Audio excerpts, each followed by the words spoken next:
اور اس تاریخ کو جب میچ کرتے ہیں 571 سن عیسوی میں اپریل کے مہینے میں 20 تاریخ کو کون سا دن تھا، تو ٹیلی کرنے کے بعد جو چیز ملتی ہے وہ پیر کا دن تو آتا ہے۔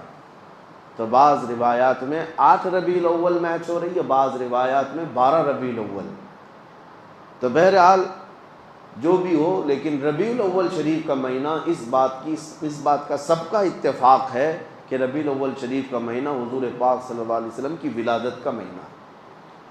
اور پوری دنیا بھر میں جو عقیدت کے اعتبار سے ہم حضور کی ولادت کا دن مناتے ہیں وہ 12 ربیع الاول شریف ہے۔ اسی طرح آپ سمجھ لیں شب قدر ابھی آپ سے پوچھیں تو کب ہے؟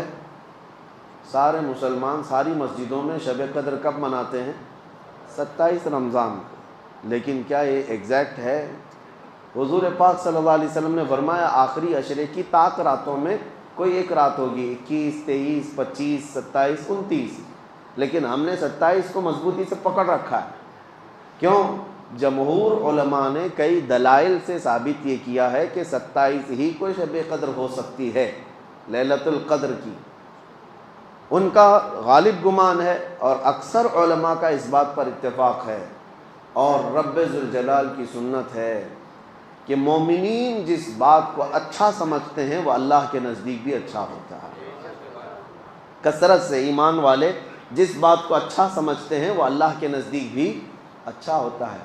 اب 12 ربیع الاول شریف کا معاملہ یہی ہے، بعض لوگ جیسی میلاد کا مہینہ آئے گا ربیع الاول کا، بہت سارے لوگ دلائل پوچھتے رہتے ہیں، میاں تاریخ تو 8 کی ہے، آپ 12 کو کر رہے ہیں، حضور کی ولادت ہی کرنا ہے تو پھر 8 کا ہے، 12 کا اختلافات ہے، لہٰذا تم کیوں کر رہے ہو اس طرح؟ ان کا مسئلہ 8 اور ربیع الاول کا نہیں ہے، ان کا مسئلہ صرف یہی ہے سوائے ابلیس کے جہاں میں سبھی تو خوشیاں مناتے ہیں۔ ان کا مسئلہ صرف یہ ہے کہ منانا ہی نہیں ہے۔ آپ ان دلیل پوچھنے والوں سے صرف اتنا کہیں کہ ٹھیک ہے میاں ہم 12 کو کر رہے ہیں، آپ 8 کو کر لیں، دونوں قول پر جمع ہو جائے۔ نہیں، انہیں نہ 8 پہ کرنا ہے نہ 12 پہ کرنا ہے، محض اختلاف اور انتشار لوگوں کے ذہن میں سپریڈ کرنا ہے۔ بہرحال آپ کو ایک تاریخی روایت میں نے آپ سامنے رکھی، نبی پاک صلی اللہ علیہ وسلم کی ولادت پاک ربیع الاول شریف کے مہینے میں ہوئی، اور جمہور علماء یعنی اکثر امت کا اس بات پر اتفاق ہے کہ وہ 12 ربیع الاول شریف اور پیر کا دن تھا۔ اب آگے آئیں ولادت کے مختصر حالات۔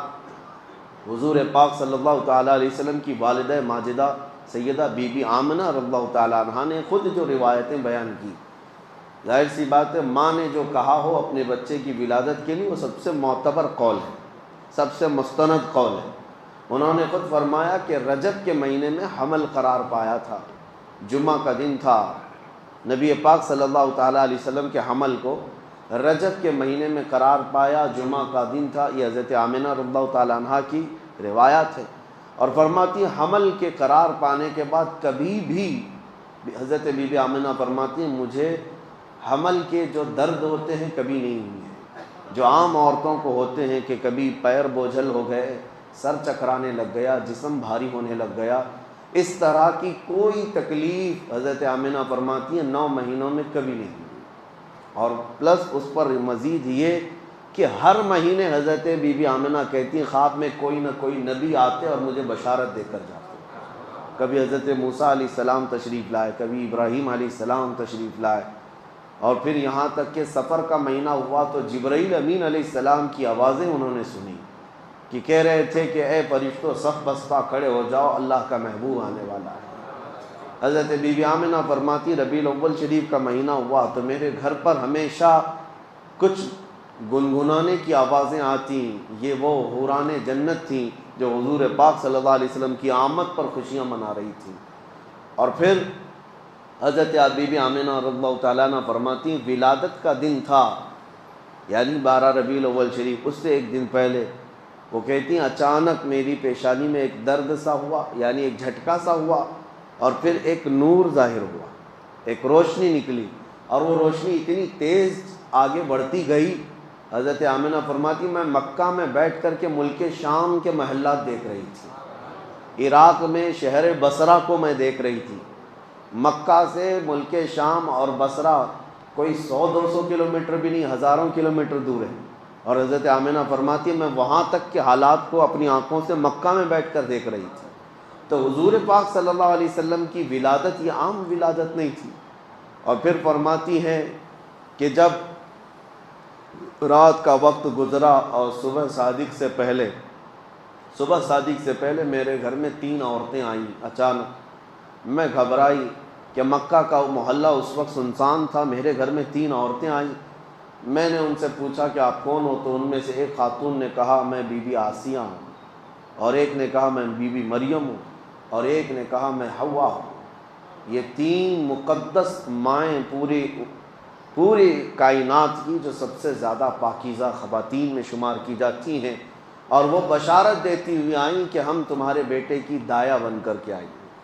پھر نبی پاک صلی اللہ تعالیٰ علیہ وسلم کی ولادت پاک ہوئی۔ حضرت بی بی آمنہ فرماتی ہیں اچانک کمرے میں ایک تیز روشنی بجلی جیسی چمکی، اور پھر حضور پاک صلی اللہ تعالیٰ علیہ وسلم ظاہر ہوئے، اور اس حالت میں ظاہر ہوئے کہ غسل دیے ہوئے تھے۔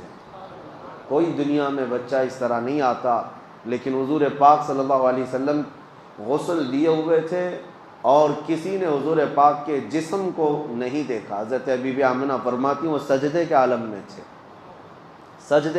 میں تھے، اور تیز خوشبو پورے کمرے میں مہک رہی تھی۔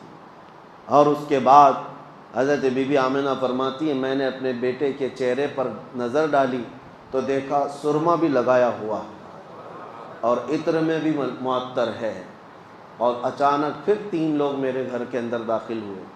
آتے ہی میں ان کو نہیں پہچانتی تھی، وہ 3 اللہ کے فرشتے تھے۔ انہوں نے حضور پاک صلی اللہ علیہ وسلم کو اٹھایا، اور ایک بہت بڑی تشت، ایک بہت بڑی تھال وہ اپنے ساتھ لائے تھے۔ اس تشت پر، اس تھال پر حضور پاک صلی اللہ علیہ وسلم کو رکھا۔ ریشم کے کپڑے سے حضور پاک صلی اللہ تعالیٰ علیہ وسلم کو ملبوس کی، یعنی ایک نرم ملائم کپڑے سے حضور پاک صلی اللہ تعالیٰ علیہ وسلم کو ملبوس کیا، اور پھر جو ان کے ہاتھ میں تشت تھا اس سے نبی پاک صلی اللہ تعالیٰ علیہ وسلم پر انہوں نے پانی بہایا۔ پھر اچانک وہ غائب ہو گئے کمرے کے اندر۔ نہ حضرت بی بی آمنہ کہتی نہ میرا بیٹا ہے نہ وہ 3 لوگ ہیں۔ میں گھبرا گئی کہ اچانک یہ کیا ہو رہا ہے، اور یہ کون لوگ ہیں جو میرے بیٹے کو، میرے لال کو لے کر چلے گئے۔ تھوڑی دیر کے بعد پھر سے وہ ظاہر ہوئے، اور انہوں نے کہا مبارک ہو سیدہ آمنہ، تمہارے گود میں اللہ کا محبوب آرام کر رہا ہے، اللہ کا محبوب تمہیں دیا گیا ہے، اور ہم اس محبوب رب کائنات کو لے کر کہاں گئے تھے؟ فرماتے اللہ کا حکم تھا کہ سارے عالموں کو حضور پاک صلی اللہ تعالیٰ علیہ وسلم کو لے جا کر دکھا دیا جائے، اور سب جگہ اعلان کر دیا جائے کہ اب رب کا محبوب آیا ہے، جہاں جہاں رب کی خدائی ہوگی وہاں میرے محمد کی مصطفائی ہوگی۔ اعلان کرایا گیا اور ملائے اعلیٰ میں لے جایا گیا۔ جتنی کائنات کے حصے تھے نبی پاک صلی اللہ علیہ وسلم کو آنے واحد میں ملائکہ نے سیر کرائی، اور واپس لا کر حضرت بی بی آمنہ کی گود میں رکھ دیا۔ یہ تھی ولادت کے معاملات۔ ولادت عام طریقے سے نہیں ہوئی۔ میرے عزیزو، ہمارے اور تمہارے گھروں میں پیدا ہونے والے بچوں کے ہر سال ہم جنم دن منا لیتے ہیں، جبکہ ان کا کوئی بھروسہ نہیں کس طرح پیدا ہوئے اور کیا بننے والے ہیں۔ لیکن اس کائنات کے عظیم آقا محمد رسول اللہ صلی اللہ علیہ وسلم، جن کا دنیا میں آنا بھی سب سے نرالا اور جن کا پیدا ہونا بھی سب سے پاکیزہ، ان کی حیات اعلیٰ، ان کی ممات اعلیٰ، ان کی زندگی اعلیٰ، ان کی وفات بھی اعلیٰ، نبی پاک صلی اللہ تعالیٰ علیہ وسلم کا آنا سب سے انوکھا اور سب سے نرالا تھا۔ اس لیے پوری کائنات کو چاہیے کہ وہ یادیں ہمیشہ قائم رکھیں، وہ یادیں ہمیشہ قائم رکھیں۔ یہ حضور صلی اللہ علیہ وسلم کی سیرت کا باب ہے، بچوں کو بھی یہ ٹرانسفر کرنا ضروری ہے، یہ نقل کرنا ضروری ہے کہ حضور پاک صلی اللہ علیہ وسلم کس طرح پیدا ہوئے تھے۔ ادھر ادھر کی کہانیاں سنانے سے بہتر ہے کہ میرے مصطفیٰ کی سیرت بچوں میں منتقل کی جائے۔ اللہ کریم نبی پاک صلی اللہ تعالیٰ علیہ وسلم کی سیرت پاک کے سچے گوشوں پر ہمیں عمل کی توفیق نصیب فرمائے، اور ہمارے سینوں کو رب تعالیٰ حضور کی سیرت سے جگمگائے اور روشن و تابناک فرمائے۔ وآخر دعوانا الحمد للہ رب العالمین۔ السلام علیکم۔